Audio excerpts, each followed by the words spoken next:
हम आपके उस रूप को देखना चाहते हैं जब आप मेरे ऊपर एक बार रथ का पहिया लेकर दौड़े थे। याद है प्रभु? भगवान बोले हम कब लौटे तुम्हारे ऊपर, कब दौड़े?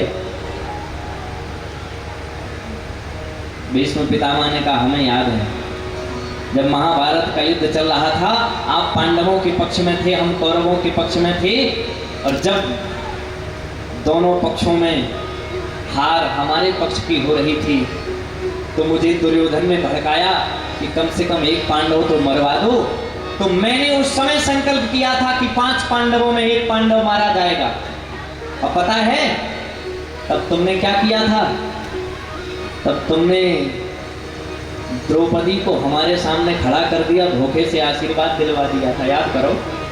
भगवान बोले हाँ याद आ गया।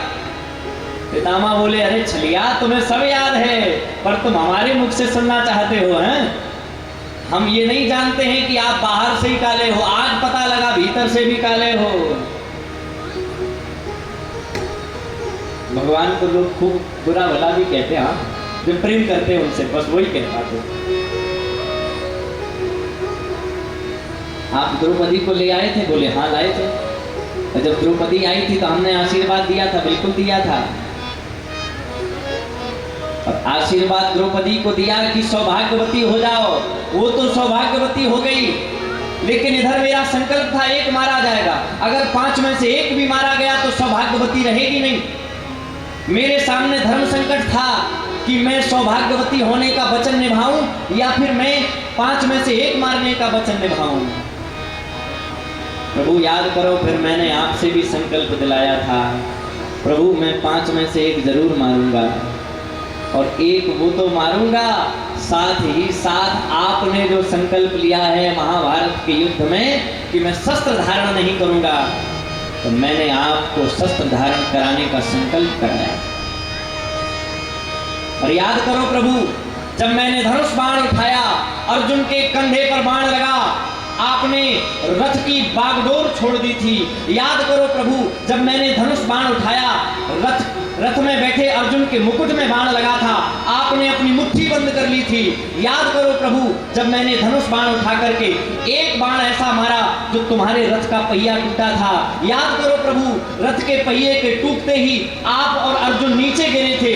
याद करो प्रभु, फिर मैंने एक धनुष में बाण लगाया और अर्जुन के वक्षस्थल पर निशाना साधा।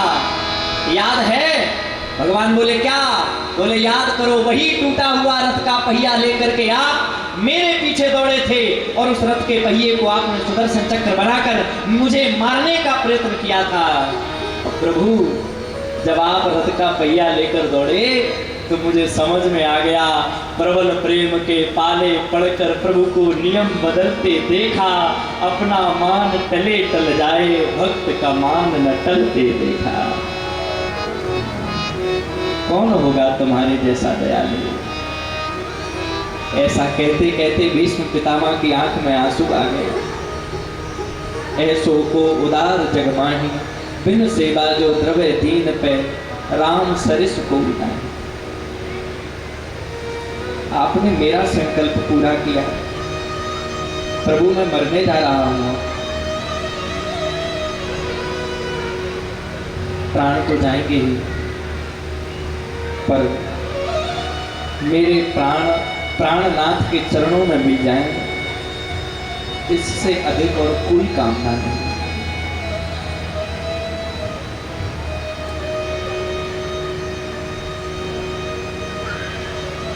कभी भगवान के मंदिर जाया करो,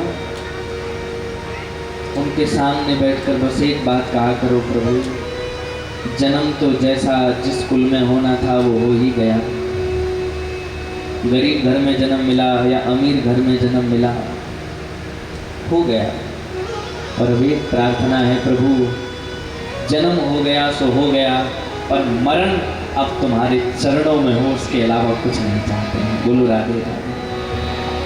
और पता है, मैं कभी भी भगवान के मंदिर में जाता हूँ या अपने प्रभु के सामने बैठकर अपनी कोई बात कहता हूँ तो उनसे एक ही बात कहता हूँ, प्रभु अब जीवन में अगर कुछ चाहिए तो इतना चाहिए कि मेरे प्राण निकलें तो आपकी कथा कहते कहते ही निकल जाएंगे।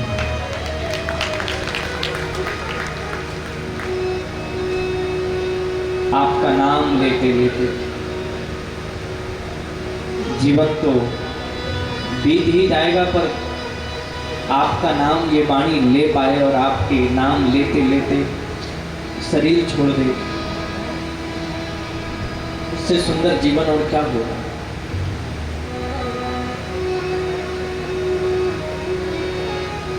तुम अपना बना लो, और क्या चाहिए।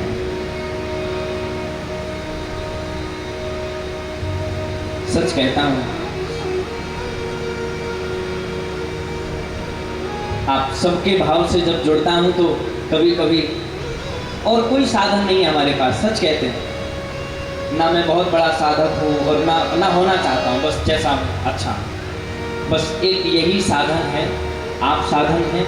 और जब कभी अपनी कोई बात अपने ठाकुर तक पहुंचानी होती है तो बस यहीं बैठकर आंख से आंसू आ जाते हैं, अपनी बात कह देता हूँ, क्योंकि मुझे पता है मैं कहीं और बैठ कर के कहूँगा तो शायद वो सुने ना सुने, पर हाँ अगर मैं इसके सामने बैठ कर कहूँगा तो कथा में प्रभु 100% उपस्थित होते हैं, और अगर हमने यहाँ कहा तो उन तक मेरी बात जरूर पहुँच जाएगी।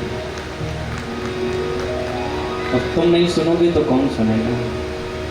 तुम्हारे अलावा हम और चाहते भी भला किसको।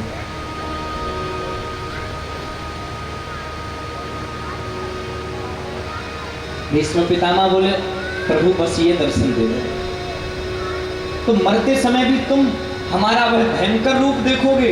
बोले यही तो देखना है। क्यों? क्योंकि आगे भविष्य में कोई अपराध ना हो जाए, कोई पाप ना हो जाए।